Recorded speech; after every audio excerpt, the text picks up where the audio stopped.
A documentary about the world of Islam, prepared for the BBC by the commentator Terry Jones, says the following on the high scientific standards of Islam.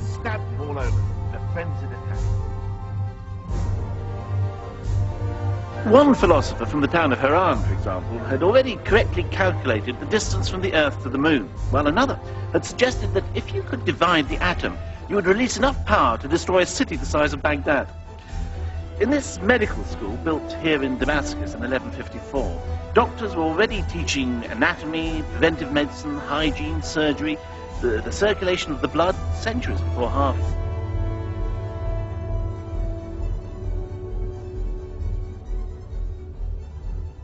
Muslim physicians took the pulse of their patients when examining them, centuries before the Europeans knew about blood circulation. Women gave birth under the most hygienic conditions possible at that time.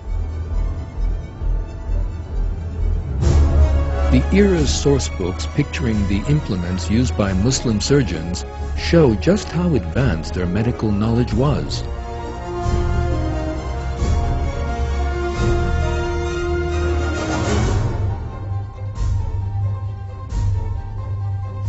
Women, too, were educated in the schools of science in the Islamic world, contributing their share to the advancement of science.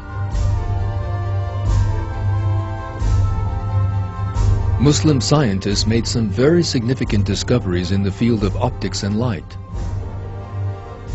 The first person to describe the anatomy of the eye in great detail was the optician Ibn al-Haytham, whose acclaimed research on lenses opened up the way for the invention of the camera.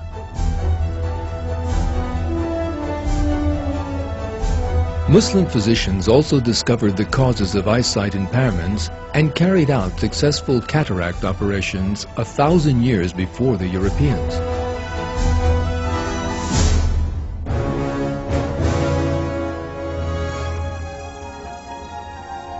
The scientific heritage of Islam became the source of European enlightenment beginning in the 15th century. Christian scientists launched Europe's scientific development with knowledge acquired from their Muslim counterparts. Islam's light illuminated them too.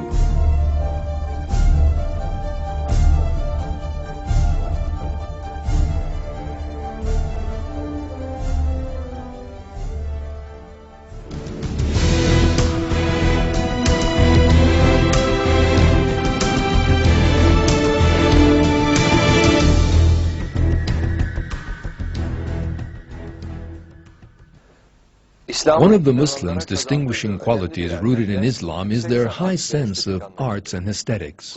The paradise pictured in the Quran is a place of the highest quality, finest taste, and a simply stunning grandeur.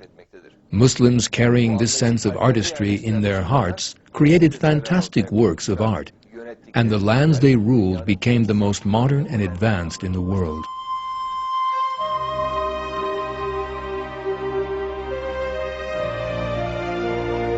As Islam continued to proliferate in all directions from Arabia after the death of the Prophet, it brought with it development and wealth.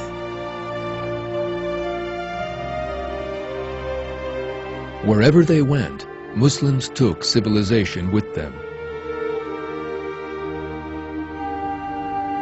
For instance, in Tunisia they designed a genial water purification system to meet the city's drinking water needs. Two great basins linked to one another were built to still the water. The impurities, either sinking to the bottom or floating on the surface, were removed, and the water was channeled to the city through pipes.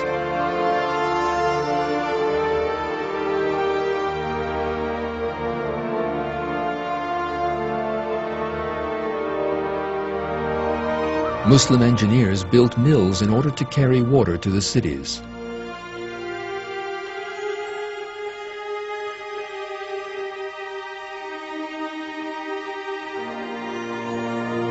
The capital city, Baghdad, was the most stunning and modern city in the world.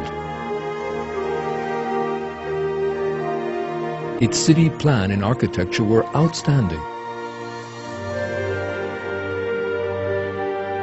One traveler who visited the city wrote of it, "All the avenues of Baghdad are lined with gardens, parks, mansions, squares, impressive shopping arcades, and Turkish baths. This beautiful city stretches out along the river for miles on both sides."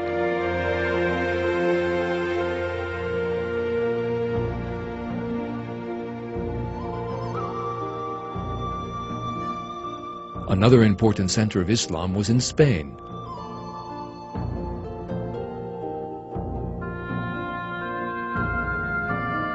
The Muslim nation of Andalusia was the most modern country in Europe. The capital, Cordoba, was a splendid city with its architecture, orderly and well-lit streets, libraries, hospitals, and palaces.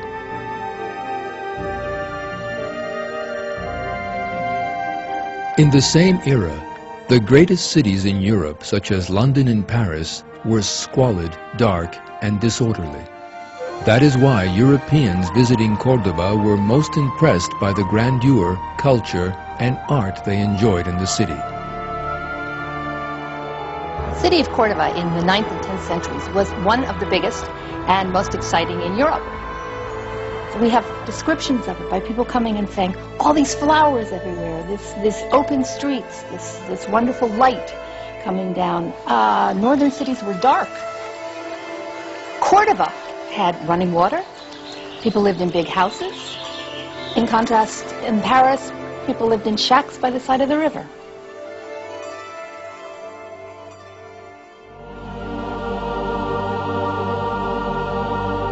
One of the few remaining splendid works of architecture is the Catholic Cathedral in the city center.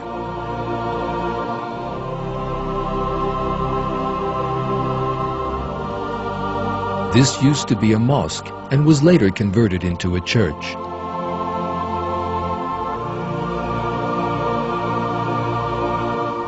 The interior of the mosque was aesthetically stunning, and Christians coming to Cordoba were staggered by its beauty.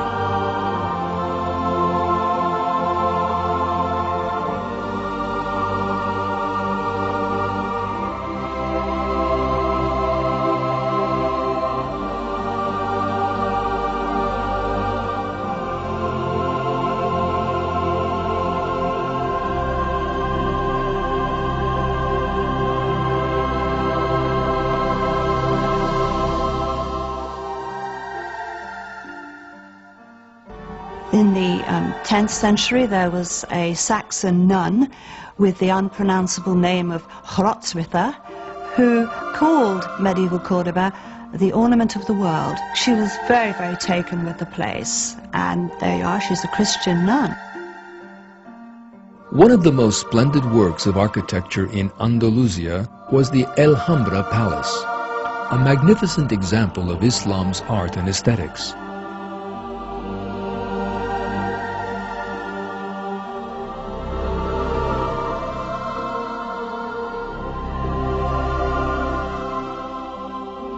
In the sublime style of the palace, one could feel the high spirits awakened in people by Islam.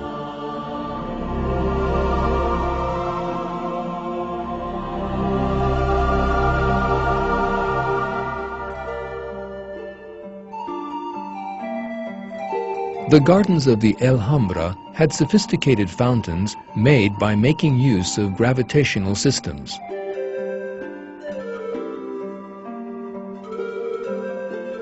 The Muslim designers of the Alhambra were inspired by the Quran's descriptions of paradise.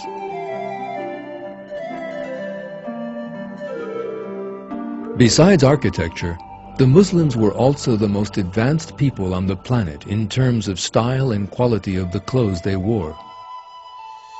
The finest luxurious fabrics, the likes of which the world had never seen before, were woven on the Muslim looms.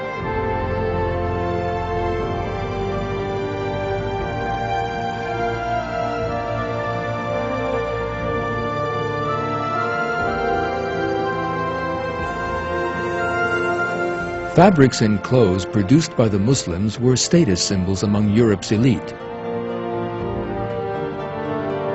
And the Muslims dictated fashion to